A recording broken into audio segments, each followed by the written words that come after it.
it is my pleasure to welcome you to our 2021 Cradle to Career Network Convening. We have an opportunity today to reflect on the roots of our movement, the movement to create racially and economically equitable pathways for every child and family, and how we will rise to achieve our audacious vision.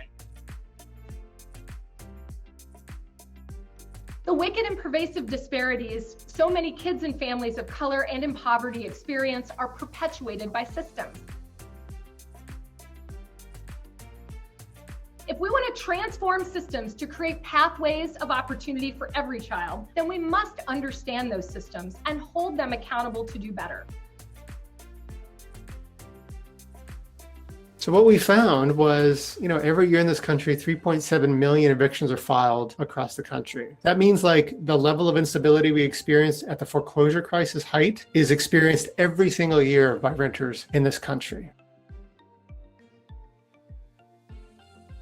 The home is the center of life. It's not just a condition of poverty. Eviction is also a cause of poverty. We can't fix poverty in America without fixing housing. I understand everything we believe comes from a story we've been told. I took pains to try to figure out, where does this zero-sum story come from?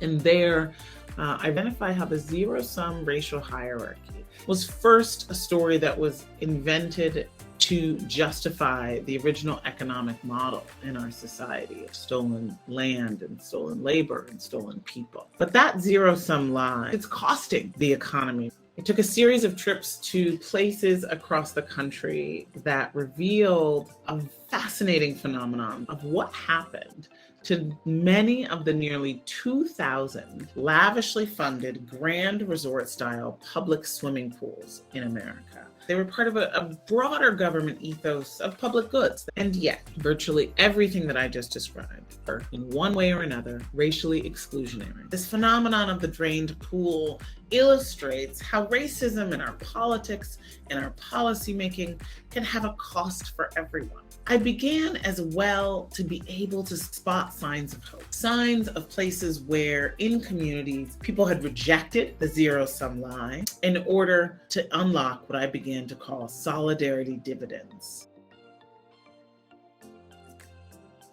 One, you have a role to play. Our storytelling is actually really essential.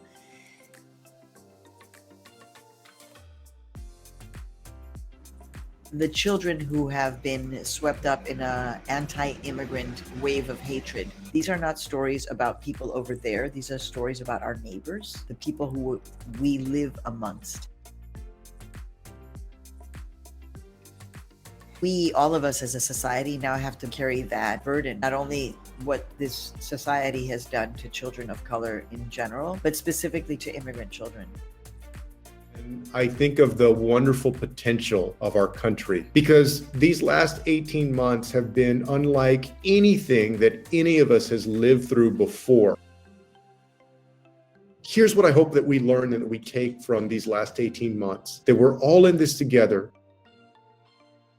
Now is the time to break down those silos, to engage in a real, meaningful way, to make sure that those folks who are often left out have meaningful input to how, when, where those investments are made. If you feel that passion, then the chances are very high that there are a lot of other people right around you that feel the same way. And that's part of the beauty of the work of Strive Together and of so many of the people that it's brought together during this conference.